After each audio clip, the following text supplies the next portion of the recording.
প্রিয় শিক্ষার্থীরা, তোমরা বাইনারি বিয়োগ নিয়ে মাঝে মধ্যে সমস্যা ফেস করো। তো এই সমস্যাগুলো কিভাবে সহজে তুমি সমাধান করতে পারো তার জন্যই আজকের ক্লাসটা।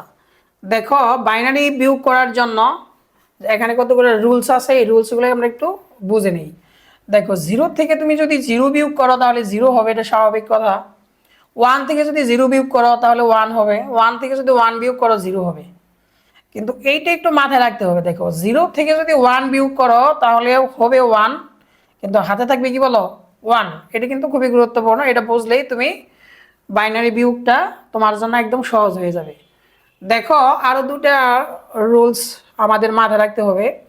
উপরের সারিতে ছোট অঙ্ক থাকলে ভিত্তি যোগ করতে হবে। উপরের সারিতে ছোট অঙ্ক থাকলে কি করতে হয়, ভিত্তি যোগ করতে হয়। এটা একটু মাথায় রাখবা। ভিত্তি যোগ করলে হাতে থাকবে ওয়ান। তো আসো এইগুলোর আলোকে আমরা ম্যাথগুলা করি। ফার্স্টে আমরা এইটার সলিউশনটা করি। দেখো, জিরো থেকে আমাদের ওয়ান বিয়োগ করলে কি হয়, বা উপরের সারি কোনটা নিচের সারি কোনটা।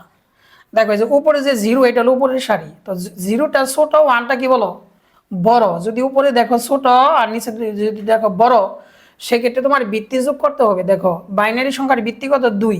তাহলে জিরোর নগে তুমি যদি দুই যোগ করো তাহলে দুই হবে। আর 2 নাম্বার রুলসে কি বলছি, ভিত্তি যোগ করলে হাতে থাকবে কি বলো, ওয়ান। তাহলে এই জিরোর সাথে দুই যোগ করছো, এর জন্য হাতে থাকবে কি বলো, ওয়ান। এখন এই দুই থেকে এক বিয়োগ করো, কত হয়, ওয়ান। আর দেখো, বাম পাশে কিন্তু লাইনে কোনো অঙ্ক নাই, এর জন্য যে ওয়ানটা বাম পাশে বসাই দাও। তাহলে দেখো, জিরো থেকে আমাদের ওয়ান বিয়োগ করলে বিয়োগ ফল হয় ওয়ান, আর হাতে থাকে ওয়ান, টোটাল হয় ওয়ান ওয়ান। এখন আসো এই অঙ্কগুলোর মাধ্যমে বিষয়টা আরো ক্লিয়ার হয়ে যায়। দেখো, ওয়ান থেকে যদি জিরো বিয়োগ করো, উপরে বড় নিচে ছোট, তাহলে স্বাভাবিকভাবে করবা। ওয়ান থেকে জিরো বিয়োগ দিলে কি হয়, দেখো ওয়ান হবে। আর ওয়ান থেকে যদি ওয়ান বিয়োগ দাও সেক্ষেত্রে জিরো হবে। এই ক্ষেত্রে কিন্তু হাতে থাকবে না। অনেক স্টুডেন্ট কি করো, এই ক্ষেত্রে হাতে ওয়ান ধরো, ওয়ান থেকে ওয়ান বিয়োগ করলে জিরো হয়, হাতে কিন্তু থাকবে না। এই জায়গাটাতে একটু ফোকাস করো, নিচে ওয়ান উপরে জিরো। দেখো, এটা বড় আর এটা হলো ছোট।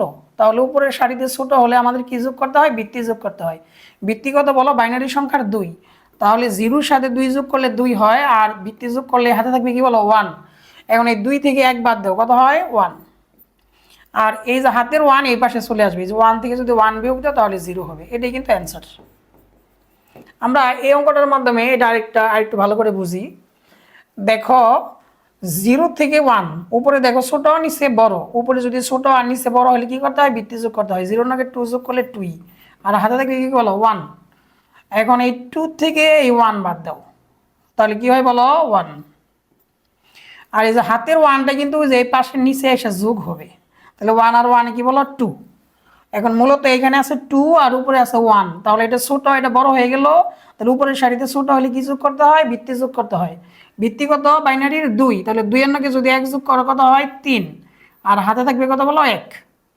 তাহলে তিনের থেকে দুই বাদ দাও, তাহলে কত থাকবে, এক। আর এই যে হাতের এক, এই হাতের একটা কিন্তু এই পাশে চলে আসবে, তাহলে ওয়ান আর ওয়ানে কি বলো, টু। তাহলে দেখো, এটা ছোট এটা বড়, এর জন্য এটার সাথে ভিত্তি যোগ করো, জিরোর সাথে যদি দুই যোগ করো দুই হবে। আর হাতে থাকবে কি বলো, ওয়ান। এখন দুইয়ের থেকে দুই বাদ দাও, কত হয়, শূন্য। আর এই যে হাতের ওয়ানটা কিন্তু যে পাশে চলে আসবে, এখানে চলে আসবে। তাহলে ওয়ান থেকে ওয়ান বাদ দিলে শূন্য হয়, এটা কিন্তু অ্যান্সার।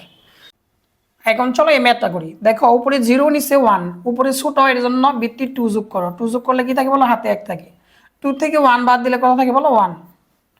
এখন এই যে হাতের ওয়ানটা কিন্তু এই পাশে চলে আসবে, তাহলে মূলত এখানে আছে টু। তাহলে এটা নাকি যদি ভিত্তি টু যোগ করো কত হয় বলো, থ্রি। হাতে থাকবে কত বলো, ওয়ান। তাহলে থ্রি থেকে টু বাদ দিলে কত হয়, ওয়ান। আর এই দশমিকটা দিয়ে দেও, আর এই যে হাতের যে ওয়ান এই পাশের ওয়ানের সাথে কিন্তু যোগ হয়ে যাবে। এটা একটু ভালো করে বুঝবা। তাহলে নিচে দেখো তো কত আছে, টু। তাহলে উপরে ছোট নিচে বড়, এর জন্য এটার সাথে ভিত্তি যোগ করতে হবে। তাহলে একের সাথে যদি তুমি ভিত্তি দুই যোগ করো কত হয়, তিন। হাতে থাকবে কত বলো, এক। তিনের থেকে দুই বাদ দাও, কত হয়, এক। আর এই ওয়ান কিন্তু আবার এই পাশে চলে আসবে, তাহলে ওয়ান ওয়ানে কত বলো, টু। তাহলে দেখো, এটা ছোট, তার ভিত্তি যোগ করবা, ভিত্তি যোগ করলে হাতে থাকে কি বলো, ওয়ান। দুই থেকে টু বাদ দাও, কত হয়, শূন্য। এখন এই ওয়ান এখানে কিন্তু চলে আসবে, ওয়ান থেকে যদি ওয়ান বাদ দাও কত হয় বলো, শূন্য। তাহলে এটাই কিন্তু অ্যান্সার। এভাবে খুব সহজেই তোমরা যদি এই অঙ্কগুলো একটু বোঝাও তাহলে যে কোনো বাইনারি বিয়োগগুলা করতে পারবা। ধন্যবাদ সবাইকে।